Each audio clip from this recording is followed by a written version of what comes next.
Alright, time to talk about some more transfer news for Manchester United. Now, the Jadon Sancho move to Manchester United rumbles on, and we've been hearing contrasting reports this week with the regards of the deal coming to Manchester United. Now, at the beginning of the week, obviously we heard that Bild was saying that a bid had been made for Jadon Sancho, which was rejected by Borussia Dortmund, which was under their evaluation of the Borussia Dortmund winger.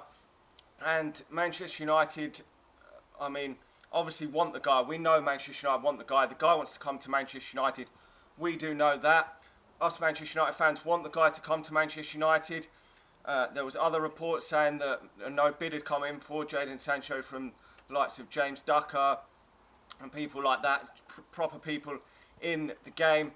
And at this moment in time, I'm not too sure if a bid has come in for Jadon Sancho, but it does look like Manchester United still want to get the deal, done for him, and we've got to get the deal done. There's reports that Solskjaer wants this deal done pretty quickly, and I think it's a bit like the deals that happened last summer with Harry Maguire and Aaron Wan-Bissaka, where we haggled and haggled to try and get the fee lowered, but if you just pay the money that Borussia Dortmund want, we will get the guy. It's as simple as that. They want about 120 million euros, which is a lot for the guy. It is, but he is a quality player. We've seen that. We've seen what he's done. He's put up massive numbers for Borussia Dortmund this season just gone, and for me would be a fantastic addition to Manchester United's team, as I've said before. And I think that Manchester United will get this deal over the line. I think it may take a few more weeks to get the deal done, but I do think that Manchester United will finally get the deal done. I reckon we will. The Independent were coming out yesterday saying that Manchester United have agreed on initial around a fee of around 60 million for the guy with a lot of add-ons, which is what Manchester United like to do a lot of the time. We did that with Anthony Martial. We put like Ballon d'Or clauses in and records, and we put a goal scoring add-on in there, and then you pay the club that you're buying him off a lot more money as and when he reaches them targets. And obviously if he reaches them targets, he's worth paying that money for. So if we put that he hits 50 goals for Manchester United and then we give them an extra £1 million, that is good value for money. That is for Manchester United, and this will give us so much more strength and depth. I know there are pundits out there saying, well, how's he going to fit in because Greenwood won't get as much game time. There's going to be 50, 60 odd games next season, and we've seen this season Anthony Martial and Marcus Rashford have both missed about 4 months of football between the two of them, and Manchester United were having to play the likes of Pereira, Mata, James in the team when they were injured, and we just don't want that. We've got probably going to have League Cup, FA Cup, Premier League. Our season's going to start late due to the fact that we're probably going to be in the latter stages of this Europa League. So we've got to do this deal, get this deal done. Now, secondly, we're talking about Jack Grealish. It seems that, according to Sky Sports, Manchester United have called their interest in the Englishman. Now, he is a lot of money for Manchester United to buy, so I think that probably paying the 80 million would be ludicrous for Manchester United. I really do.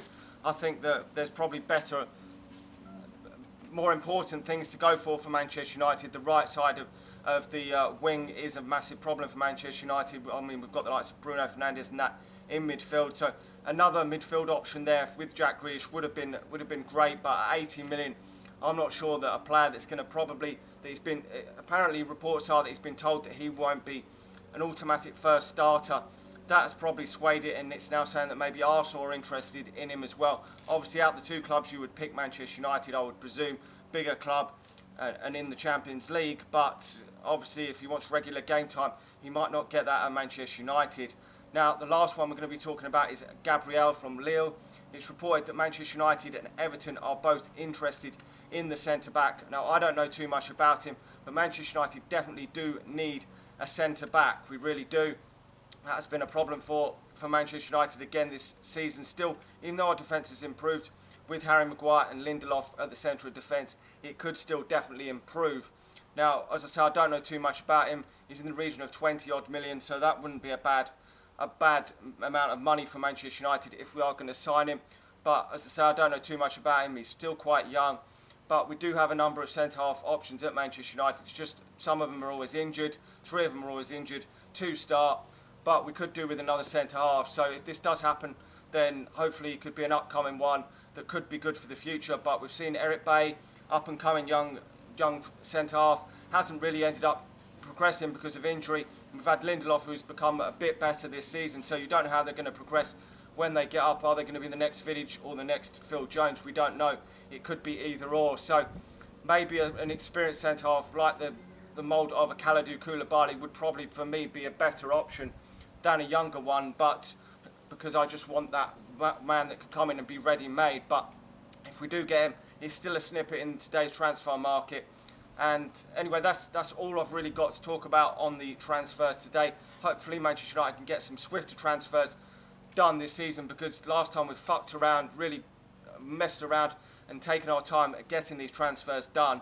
And I just want to get the Jadon Sancho one done. I'm pretty confident that Manchester United will get that fucker into Manchester United at some point over the next month or so. And we've got to get him in really by the start of the season, because the start of the season starts we're going to only have a month off after that Europa League campaign, and then it's back to the Premier League again, and we want to get going straight away. I don't know when the transfer window ends, but it probably ends bit part through the start of the season, and we want our players to be ready for the start of the season and in time for pre-season. Anyway, let me know your thoughts on the 3 transfers I've talked about in this video. If you're watching it on Facebook, please do hit the share button. If you're watching this on YouTube, please like the video and subscribe to the channel if you're new around here. And I'll talk to you all again soon. See ya.